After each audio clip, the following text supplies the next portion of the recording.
जय हिंद दोस्तों, स्वागत है आपका रंकाइन एकेडमी के यूट्यूब चैनल में। मैं हूं प्रशांत पूजन और हम पढ़ रहे हैं ग्राम समाज एवं विकास। जैसा कि आपको पता ही है कि यूपी लेखपाल की डेट आ गई है और ग्राम समाज एवं विकास से 25 प्रश्न आने वाले हैं। तो उसी प्रक्रम को आगे बढ़ाते हुए हम भारत सरकार की योजनाओं पे फोकस किए हुए हैं, ठीक है ना। तो कल हमने जो भी हमारे देश के किसान हैं उनके लिए भारत सरकार की कौन सी महत्वपूर्ण योजना रही है, कल हमने उसको प्रॉपर तरीके से विस्तार से देखा था। तो आज जो हमारा टॉपिक है सामाजिक विकास योजनाएं।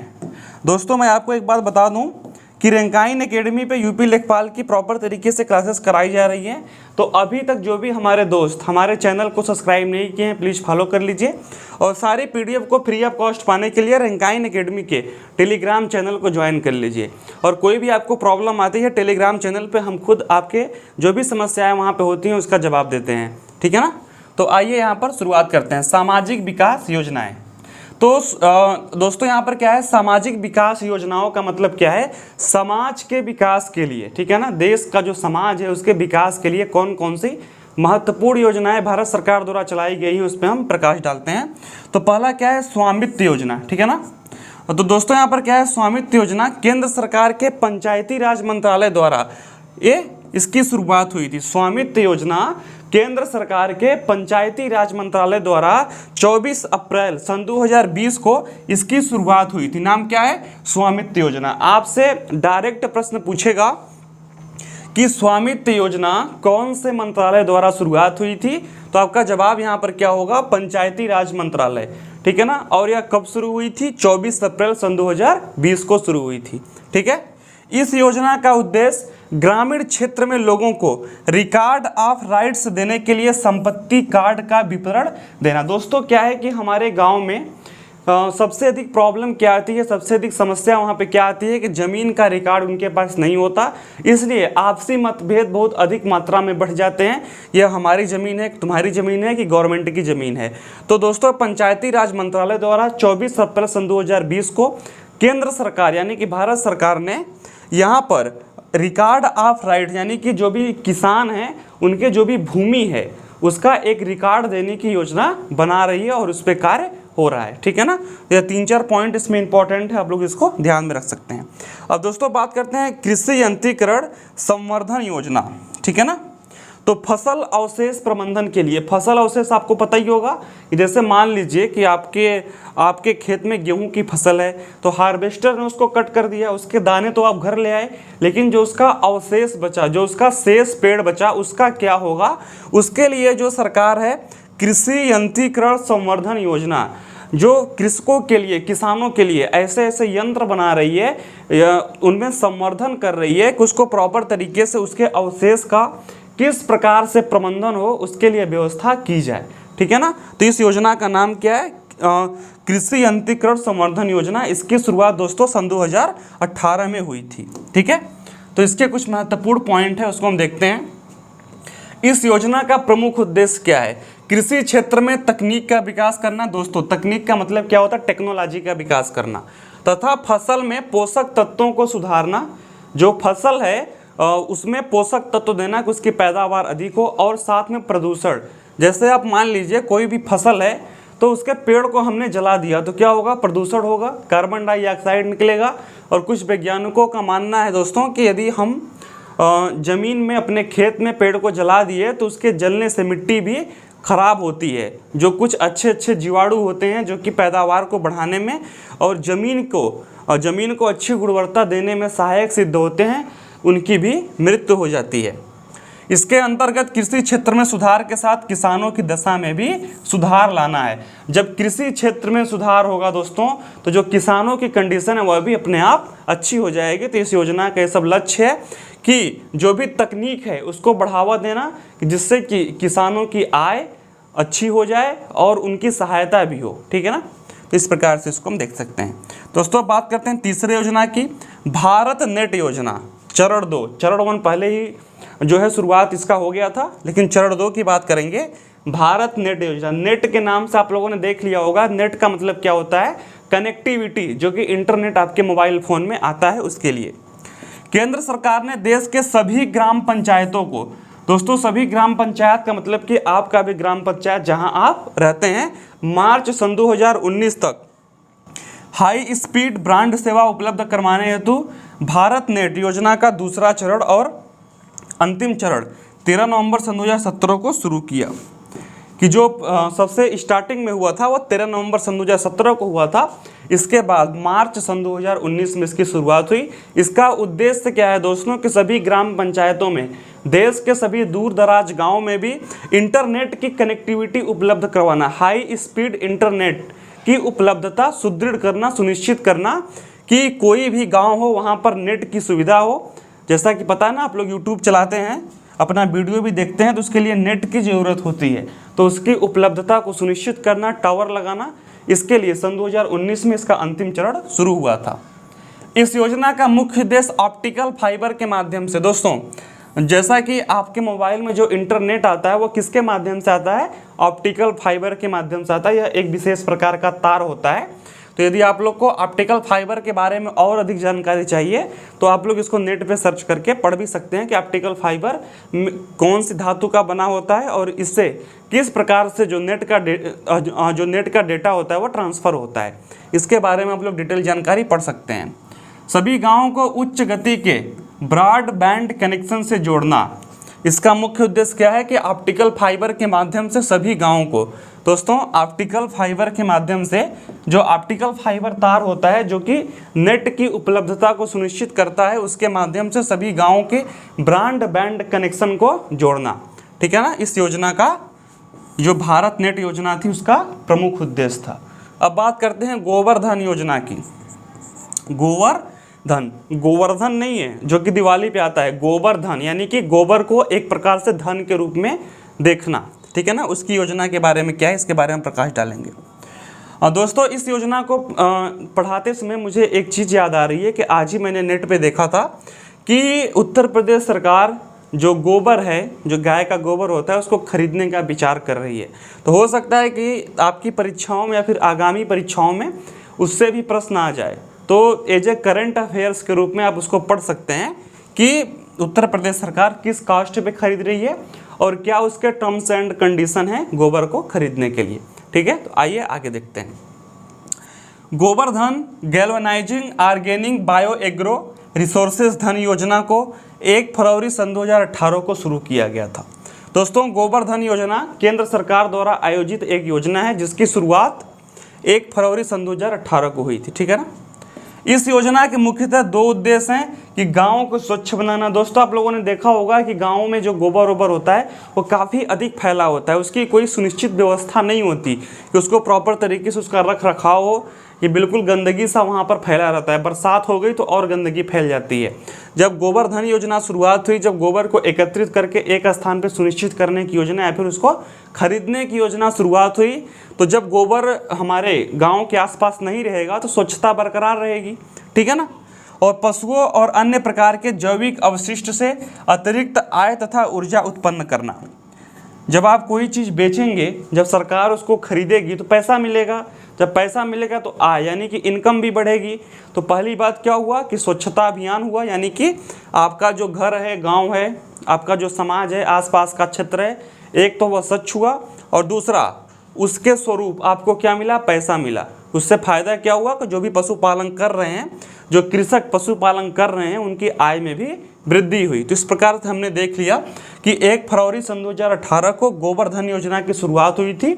और इससे दोस्तों बेनिफिट क्या है कि एक तो स्वच्छता फैलेगी और दूसरा क्या होगा कि दूसरा यहाँ पर उनकी आय में भी वृद्धि होगी। ठीक है ना, तो इस प्रकार से इसको आप लोग देख सकते हैं।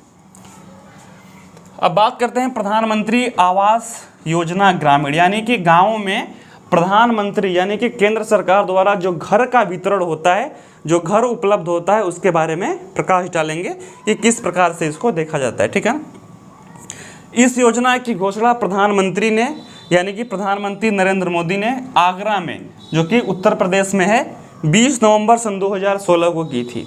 तो उत्तर प्रदेश के आगरा जिले में 20 नवंबर सन 2016 को प्रधानमंत्री आवास योजना या फिर इसका नाम प्रधानमंत्री ग्रामीण आवास योजना भी लोग बोलते हैं, इसकी शुरुआत हुई थी। इस योजना का पुराना नाम क्या था दोस्तों, इंदिरा आवास योजना। पहले इंदिरा आवास योजना लोगों को मिलता था। तो यह भी एक प्रकार का स्कीम था कि हमारे देश के गाँव में जो भी सरकार की तरफ से पैसे मिलते हैं मकान बनाने के लिए, उसका भी सेम प्रकार का मैनिफेस्टो था।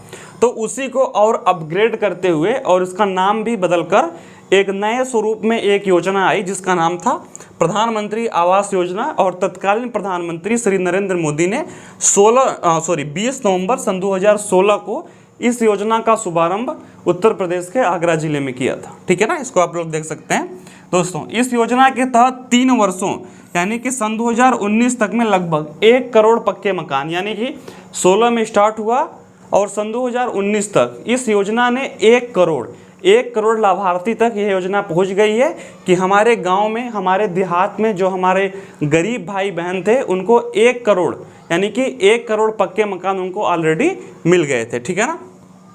आर्थिक सहायता प्रदान करने का प्रावधान है, यानी कि सन 2019 तो बीती गया। इस योजना के अंतर्गत क्षेत्रों के मुताबिक आर्थिक सहायता दी जाती है। दोस्तों इसमें क्या होता है कि जो पहाड़ी क्षेत्र होते हैं वहाँ पर मकान बनाने में ज़्यादा दिक्कत आती है, फाउंडेशन उसको प्रॉपर तरीके से मैनेज करना पड़ता है। तो वहाँ पर जो आय है, जो कि इनकम है, वो थोड़ी अधिक देनी पड़ती है। ठीक है ना। और ग्रामीण क्षेत्रों में उसके अनुसार थोड़ी कम देनी पड़ती है, यानी कि अर्थात सिंपल सी बात है कि जो अत्यधिक गरीब हैं उनको अधिक मिलता है, या फिर जो अत्यधिक दुर्गम स्थान पे घर बना रहे हैं, जिनका क्षेत्र, जिनका जो एरिया है, जिनकी ग्राम पंचायत ऐसे स्थान पर है कि जहाँ पर कॉस्ट अधिक आती है, तो उसके अनुसार जो लोगों को मिलने वाली सहायता राशि है उसमें थोड़ा सा ऊपर नीचे होता है। ठीक है ना। तो उसके लिए उसके बारे में भी आप उसको प्रॉपर तरीके से पढ़ सकते हैं यदि आपकी इच्छा हो तो। दोस्तों बात करते हैं दीनदयाल उपाध्याय ग्राम ज्योति योजना। ठीक है ना। तो दोस्तों इस योजना 25 जुलाई सन 2015 में शुरू हुई थी। आर्थिक विकास के लिए ऊर्जा एक महत्वपूर्ण घटक, इसको तो आप लोग मानते ही हैं कि आर्थिक विकास, कोई भी कारखाना हो उसके लिए ऊर्जा चाहिए। ठीक है ना। किसानों के जो पंप होते हैं, जो कि मशीन होती है जिससे कि पानी निकलता है, उसको चलाने के लिए भी ऊर्जा चाहिए। और यहाँ तक कि हमारी जो भी दैनिक एक्टिविटी होती है उसके लिए भी हमें ऊर्जा की आवश्यकता पड़ती ही है। तो इसलिए सरकार 24/7 यानी कि 24 घंटे ऊर्जा उपलब्ध कराने के लिए प्रतिबद्ध है। जो सरकार है वह ऊर्जा की महत्ता को देखने के लिए कि ऊर्जा कितना महत्वपूर्ण है सामाजिक जनजीवन के लिए दोस्तों, उसके लिए 24 घंटे दीनदयाल उपाध्याय ग्राम ज्योति योजना के तहत, जिसकी शुरुआत 25 जुलाई सन 2015 में हुई थी, सरकार प्रतिबद्ध है कि हमें 24 घंटे अपने देश में ऊर्जा को उपलब्ध करवाना है। आपसे पूछ ले कि दीनदयाल उपाध्याय ग्राम ज्योति योजना किसके लिए जानी जाती है, तो ऊर्जा उपलब्ध करवाने के लिए। इसकी शुरुआत कब हुई थी? 25 जुलाई सन 2015 में हुई थी। ठीक है ना। तो गाँवों में ऊर्जा पहुंचाने के लिए सरकार द्वारा इस योजना की शुरुआत की गई थी। यहाँ पर सबसे विचारणीय प्रश्न क्या है कि दीनदयाल उपाध्याय ग्राम ज्योति योजना का जो प्रमुख यानी कि जो मुख्य उद्देश्य था गाँवों में ऊर्जा पहुँचाना। दोस्तों होता क्या है कि शहर में तो ऊर्जा होती है, लेकिन जो शहर से दूर यानी कि वन जंगल या फिर जो थोड़े से दुर्गम एरिया में जो हमारे गांव है, वहां पर ऊर्जा अभी कुछ दिनों पहले ही पहुंची है। आज़ादी के 50-60 साल तक बाद भी वहां पे ऊर्जा नहीं पहुंची थी, लेकिन अभी भी वहां पर बिजली तो पहुंच गई है, लेकिन प्रॉपर तरीके से अच्छे टाइमिंग में आज भी बिजली नहीं मिल रही है। अभी आप लोगों ने देखा होगा कि उत्तर प्रदेश के जो ग्रामीण ज़िले हैं वहाँ पर बिजली कटौती की समस्याएं बहुत अधिक हो गई हैं। ठीक है ना। तो उसको प्रतिपूर्ति करने के लिए दीनदयाल उपाध्याय ग्राम ज्योति योजना चलाई जा रही है। इसका जो कारण दोस्तों बताया जा रहा है कि कोरोना के बाद एकाएक यानी कि अचानक जो भी सभी संयंत्र थे, सभी ऊर्जा घटक थे, जो भी कारखाने थे, अचानक वो चलना स्टार्ट हो गए। ठीक है ना। तो उससे ऊर्जा की जो पूर्ति है बहुत अधिक बढ़ गई, और जो संयंत्र थे ऊर्जा उत्पन्न करने वाले, ऊर्जा पैदा करने वाले, वो तो पहले जैसे थे। और एक घटक और क्या हुआ कि विश्व में जो युद्ध की स्थिति बनी हुई है उससे कोयला की आपूर्ति भी घट गई और कोयला काफ़ी अधिक महंगा हो गया। तो उससे भी कोयले की कमी से और अचानक सभी संयंत्र शुरू होने से, और एक घटक और क्या था दोस्तों, अब की बार गर्मी इतनी अत्यधिक पड़ रही है कि लोगों को पंखा कूलर की आवश्यकता अधिक पड़ रही है, यानी कि ऊर्जा की खपत बढ़ गई है। तो इन्हीं सब घटकों को हम ऐसा बोल सकते हैं कि बिजली आपूर्ति में समस्या हो रही है, लेकिन सरकार जल्दी इससे निपट लेगी, इसी आशा के साथ हम लोग आगे बढ़ते हैं। अब बात करते हैं बेटी बचाओ बेटी पढ़ाओ योजना की। ठीक है ना। तो प्रधानमंत्री नरेंद्र मोदी ने 22 जनवरी सन 2015 को पानीपत का मैदान तो आप लोगों ने सुना ही होगा। ठीक है ना। यहाँ पर 3 ऐतिहासिक युद्ध हुए थे पानीपत में, जो कि हरियाणा में पड़ता है, ठीक है ना। पानीपत का पहला युद्ध, दूसरा युद्ध और तीसरा युद्ध। इतिहास जो लोग बच्चे पढ़ते होंगे उनको काफ़ी इंटरेस्ट होगा यह तीनों युद्ध कब लड़े गए और किनके बीच ये फाइटें हुई। तो बेटी बचाओ बेटी पढ़ाओ योजना की शुरुआत हुई। काफ़ी क्रांतिकारी धरती है जो कि पानीपत की है और यह हरियाणा में पड़ता है। तो देश के प्रधानमंत्री ने 22 जनवरी सन 2015 को बेटी बचाओ और बेटी पढ़ाओ। दोस्तों, बेटी बचाने का मतलब यहाँ पर क्या है कि भ्रूण हत्या, जो हमारे समाज में भ्रूण हत्या के काफ़ी प्रचलन है कि पेट में ही बेटियों का चेकअप करवा के मार देना, उसके लिए एक जागरूकता फैलाना कि लोग ऐसा ना करें, बेटियां भी आगे बढ़ सकती हैं, पढ़ सकती हैं, समाज से लड़ सकती हैं। तो बेटी बचाओ बेटी पढ़ाओ योजना को हमने यहाँ पर समझ लिया, ठीक है ना। तो आइए अब आगे देखते हैं।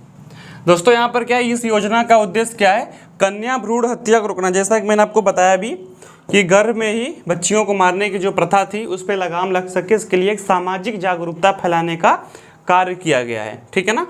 और लोगों की जो भी मानसिक स्थिति है कि हमारे समाज में ऐसा देखा गया है ना कि किसी को गर्ल्स पैदा हुई तो उसको सांत्वना मिलता है और बॉयज़ पैदा हुआ तो बधाइयाँ मिलती हैं, ठीक है।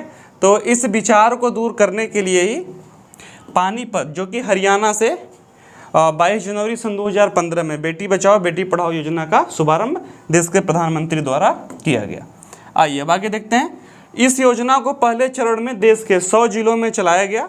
इसके लिए 100 करोड़ का आरंभिक बजट रखा गया था। वर्तमान में इस योजना के अंतर्गत समस्त 640 जिलों को सम्मिलित कर लिया गया, यानी कि देश के जितने भी जिले हैं उसको सम्मिलित कर लिया गया है। और दोस्तों, इसमें कभी कभी पूछता है वनडे एग्जाम में कि बेटी बचाओ बेटी पढ़ाओ योजना की ब्रांड एम्बेसडर कौन है। तो आपको पता होना चाहिए कि नायिका यानी कि एक्ट्रेसेस माधुरी दीक्षित जो हैं यह बेटी बचाओ बेटी पढ़ाओ की ब्रांड एम्बेसडर है, ठीक है। अब बात करते हैं सुकन्या समृद्धि योजना। समाज में जो बेटियों की स्थिति है इसको इम्प्रूव करने के लिए ही सुकन्या समृद्धि योजना का भी शुरुआत हुआ था। प्रधानमंत्री नरेंद्र मोदी ने 22 जनवरी सन 2015 को बालिकाओं के लिए लघु बचत स्कीम के अंतर्गत सुकन्या समृद्धि योजना की शुरुआत पानीपत हरियाणा से की थी, जहां से बेटी बचाओ बेटी पढ़ाओ की स्टार्ट हुआ था। सुकन्या समृद्धि योजना की भी शुरुआत वहीं से हुई थी। इस योजना में बेटी बचाओ बेटी पढ़ाओ अभियान का एक हिस्सा है। आप लोगों को देख के पता चल गया होगा कि एक स्थान से इसकी शुरुआत हुई थी और सुकन्या समृद्धि योजना बेटी बचाओ बेटी पढ़ाओ का ही एक भाग है, ठीक है ना। सुकन्या समृद्धि योजना का उद्देश्य बालिकाओं के प्रति परिवार के दृष्टिकोण में परिवर्तन तथा उसके नाम से बचत को प्रोत्साहन प्रदान करना था। एक प्रकार की बीमा जैसा है, ठीक है। अब दोस्तों बात करते हैं प्रधानमंत्री जीवन ज्योति बीमा योजना। प्रधानमंत्री जीवन ज्योति बीमा योजना यह काफ़ी इंपॉर्टेंट भी है। यह भारत सरकार द्वारा समर्पित एक जीवन बीमा योजना है। दोस्तों, प्रधानमंत्री जीवन ज्योति बीमा योजना एक प्रकार की बीमा राशि होती है कि जैसे आपको बीमार हुआ तो उसको यह मिलती है, जिसे प्रधानमंत्री नरेंद्र मोदी ने 9 मई सन 2015 को कोलकाता में लॉन्च किया था, ठीक है ना। 9 मई सन 2015 को कोलकाता में लॉन्च किया था। बेटी बचाओ बेटी पढ़ाओ और सुकन्या समृद्धि योजना हरियाणा में स्टार्ट हुआ था पानीपत में, लेकिन प्रधानमंत्री जीवन ज्योति बीमा योजना का वर्ष एक सा है सन 2015, जिसकी शुरुआत कोलकाता में हुई थी। भारत सरकार ने समाज के गरीब और कम आय वर्ग के विकास के लिए इस योजना का शुभारंभ किया था। यह योजना बैंक खाता धारक 18 से 50 वर्ष तक की आयु वाले लोगों के लिए है। जिनकी बैंक में खाते हैं यदि उनकी आयु 18 से 50 वर्ष तक है तो यह प्रधानमंत्री जीवन ज्योति बीमा योजना के तहत अपना बीमा करवा सकते हैं कि यदि उनको कोई समस्या हुई, कोई गंभीर बीमारी हुई तो उसका वह इलाज करवा सकते हैं। दोस्तों बात करते हैं प्रधानमंत्री सुरक्षा बीमा योजना की, यानी कि एक्सीडेंट किसी का कुछ घटना घट गई, कोई दुर्घटना हो गई तो उसके लिए एक बीमा मिलती है, उस पर बात करेंगे। यह योजना भी 9 मई सन 2015 को ही इस योजना की भी शुरुआत हुई थी। जीवन सुरक्षा से जुड़ी इस योजना को दुर्घटना बीमा योजना के नाम से भी जानते हैं। प्रधानमंत्री सुरक्षा बीमा योजना पहली जो थी वो बीमारियों के लिए थी और जो दूसरी है यह दुर्घटना बीमा योजना है, जिसमें व्यक्ति को प्रधानमंत्री सुरक्षा बीमा योजना का लाभ ₹12 के वार्षिक प्रीमियम पर प्रदान किया जाएगा। सिर्फ आप लोग को ₹12 प्रतिवर्ष देना है और उसके लिए एक फिक्स अमाउंट आपको, यदि कोई आपके साथ दुर्घटना घट जाती है, आपका एक्सीडेंट वगैरह कुछ यदि हो जाता है तो आपको मिलेगा। इसकी जो विस्तृत जानकारी आपके बैंक से मिल जाएगी आपको। दोस्तों बात करते हैं अटल पेंशन योजना की। इस योजना का शुभारंभ 9 मई सन 2015 को किया गया था। यह योजना 18 वर्ष से 40 वर्ष तक की आयु के असंगठित क्षेत्र में कार्यरत श्रमिकों के लिए है। दोस्तों 18 वर्ष से 40 वर्ष तक। असंगठित क्षेत्र का मतलब क्या होता है कि ऐसा क्षेत्र जिसमें कोई विशेष प्रकार का नियम कानून ना हो सरकार द्वारा। ये जैसे मान लीजिए आप किसी 10-5 लोग का कोई कारखाना है, किसी के यहाँ आप मजदूरी कर रहे हैं, तो कब आपको वहाँ से निकाल दिया जाएगा, कब उसका काम खत्म हो जाएगा, कब वह काम बंद हो जाएगा, यानी कि उसको असंगठित क्षेत्र बोलते हैं कि वहाँ पर काम की गारंटी आपकी कोई नहीं है, कब तक आपका जो जॉब है, आपका जो सैलरी है वह निश्चित रहेगा, उसको बोलते हैं असंगठित क्षेत्र। तो ऐसे क्षेत्र में काम करने वाले जो भारत के श्रमिक मजदूर भाई बहन हैं, उनके लिए 18 वर्ष से 40 वर्ष तक की जिनकी उम्र है, उसके लिए अटल पेंशन योजना की शुरुआत 9 मई सन 2015 को शुरू की गई थी। ठीक है ना, तो उसको आप लोग देख सकते हैं। अब दोस्तों बात करते हैं प्रधानमंत्री जन धन योजना की। इसकी शुरुआत 28 अगस्त सन 2014 को हुई थी। ठीक है ना, प्रधानमंत्री जन धन योजना को वित्तीय समावेशन के लिए एक राष्ट्रीय मिशन के रूप में शुरू किया गया था। ठीक है ना, कि सबका बैंकों में खाता खुला होना चाहिए, जो कि नोटबंदी में काफ़ी ज़्यादा सहायक सिद्ध भी हुआ। इस मिशन का उद्देश्य वहन करने योग्य तरीके से बैंकिंग, बचत और जमा खाते कि पहले दोस्तों क्या होता था कि जो गांव में ही कुछ सेठ लोग होते थे, वो काफ़ी अधिक ऋण पे लोगों को पैसे देते थे।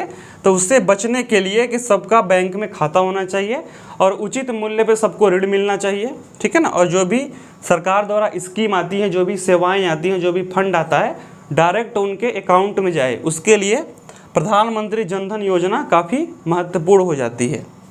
जमा खाते भेजी हुई रकम कर्ज, बीमा, पेंशन जैसी वित्तीय सेवाएं तक पहुंच सुनिश्चित करने हेतु प्रत्येक परिवार के लिए कम से कम एक बैंक खाता सुनिश्चित करना इस योजना का मुख्य उद्देश्य था। तो दोस्तों आप लोगों ने यहाँ पर देख लिया कि सामाजिक योजनाएं यानी कि सामाजिक विकास योजनाओं के टॉपिक को प्रॉपर तरीके से हम लोगों ने यहाँ पर कंप्लीट कर लिया। अभी कुछ और विशेष योजनाएं आनी बाकी है। तो मिलते हैं नेक्स्ट वीडियो में, तब तक के लिए धन्यवाद।